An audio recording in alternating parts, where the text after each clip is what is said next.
हलचल TV network और आप देख रहे हैं हलचल टीवी न्यूज़। हर हलचल पर नजर, हर हलचल की खबर। नमस्कार दर्शक मित्रों, हलचल टीवी न्यूज़ में आपનું हार्दिक स्वागत છે।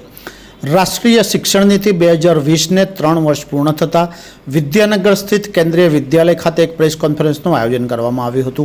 महात्मा गांधीजीના बुनियादीના शिक्षण सपनाને साकार કરવા वडाप्रधान नरेन्द्रभाई मोदीના मार्गदर्शन हेठળ नवी राष्ट्रीय शिक्षण नीति 2020 अमली बनावाई છે, જેને 3 वर्ष पूर्ण थता शिक्षण नीतिની સિદ્ધિઓ અને ઉદ્દેશ્ય લોકો સુધી પહોંચાડવાના ભાગરૂપે વિદ્યાનગર સ્થિત કેન્દ્રીય વિદ્યાનગર ખાતે એક પ્રેસ કોન્ફરન્સનું આયોજન કરવામાં આવ્યું હતું।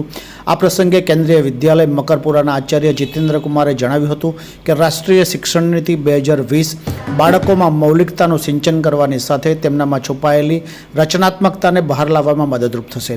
તેમણે વધુમાં ઉમેર્યું હતું કે બાળકોને ધોરણ 5 સુધી માતૃભાષામાં શિક્ષણ મળશે તેમજ પોતાને પસંદગીના વિષયોનો અભ્યાસ કરી શકશે, એટલે કે ફિઝિક્સનો અભ્યાસ કરતો વિદ્યાર્થી મનોવિજ્ઞાનનો અભ્યાસ પણ કરી શકશે।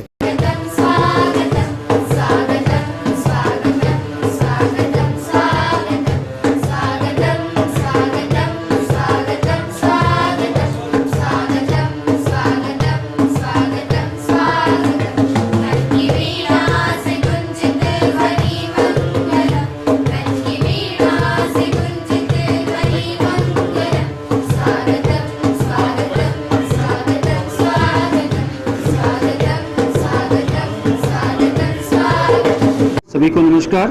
मैं जितेंद्र कुमार डरोज, प्राचार्य केंद्रीय विद्यालय संगठन, इंचार्ज प्रिंसिपल वल्लभ विद्यानगर। आज की प्रेस कॉन्फ्रेंस हम राष्ट्रीय शिक्षा नीति 2020 की तीसरी वर्षगांठ के उपलक्ष्य में मना रहे हैं और इसमें केंद्रीय विद्यालय संगठन में जो काम हम कर चुके हैं और जो हमारे करने वाले हैं उसके ऊपर हम प्रकाश डाल रहे हैं।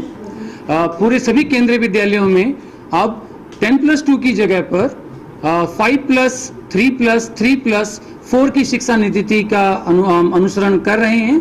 इसमें बच्चों में कक्षा प्रथम में आने से पहले 3 बाल बाटिकाएं शुरू की जा रही है। भारत के सभी केंद्रीय विद्यालयों में से इस सेशन 2022-23 में लगभग 500 केंद्रीय विद्यालयों में बाल बाटिका शुरू कर दी गई है। 50 केंद्रीय विद्यालयों में बाल बाटिका 1, 2 और 3 शुरू हो गई है और 450 केंद्रीय विद्यालयों में इसी साल से बाल बाटिका शुरू हो गई है, जिसमें बच्चों को प्लेवे मेथड से और एक्टिविटी बेस्ड मेथड से पढ़ना लिखना सिखाया जा रहा है। और बच्चों को, क्योंकि उनका दिमाग का जो विकास 70% है इसी उम्र में होता है, इसलिए फाउंडेशनल लिटरेसी और न्यूमरेसी पे पूरा ध्यान दिया गया है।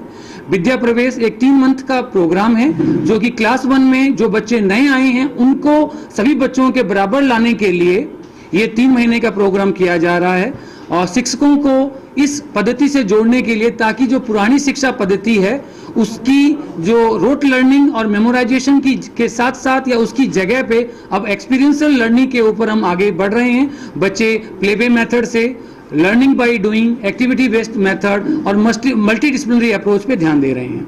इस शिक्षा नीति में फ्लेक्सिबिलिटी पे खास ध्यान दिया गया है। 9th कक्षा और 11th-12th में बच्चा अपनी इच्छा के अनुसार कोई भी सब्जेक्ट अब पढ़ सकता है। ये नहीं है कि बच्चे साइंस लेनी है, वो साइंस के साथ इकोनॉमिक्स पढ़ सकता है, अकाउंटेंसी के साथ अगर उसका मन फिजिक्स पढ़ने का है तो वो पढ़ सकता है। इसमें मल्टीपल एग्जिट और मल्टीपल एंट्री भी हैं और सबसे बड़ा ध्यान इसमें वोकेशनल एजुकेशन पे दिया जा रहा है और कक्षा 8 से लोकल वोकेशनल एजुकेशंस को महत्व देने के लिए, ताकि हमारे जो क्षेत्र हैं उनमें जो हमारी जो लोकल वोकेशन है जो धीरे धीरे कम होते जा रहे हैं उनको शिक्षा पद्धति के साथ जोड़ा जाए और बच्चे उनमें अपनी रुचि पैदा कर पाएं और बेरोजगारी की समस्या को हम अपने आप ही दूर कर पाएंगे अगर बच्चा लोकल वोकेशनल पे अपने एरिया के वोकेशंस हैं उनकी पद्धति के लिए, उनके विकास के लिए काम कर रहा है।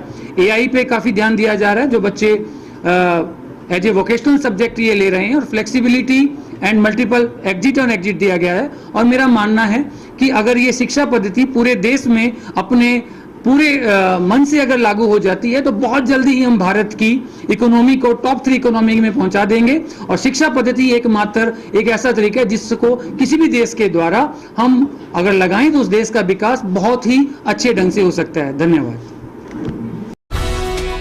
ये है हलचल टीवी नेटवर्क और आप देख रहे हैं हलचल टीवी न्यूज़। हर हलचल पर नजर, हर हलचल की खबर।